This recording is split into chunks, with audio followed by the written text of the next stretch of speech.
اللہ الذی جعل لکم الانعام لترکبوا منها ومنها تأکلون،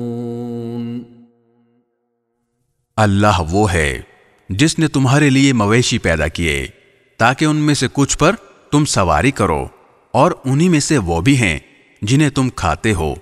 وَلَكُمْ فِيهَا مَنَافِعُ وَلِتَبْلُغُوا عَلَيْهَا حَاجَةً فِي صُدُورِكُمْ وَعَلَيْهَا وَعَلَى الْفُلْكِ تُحْمَلُونَ، اور تمہارے لیے ان میں بہت سے فائدے ہیں،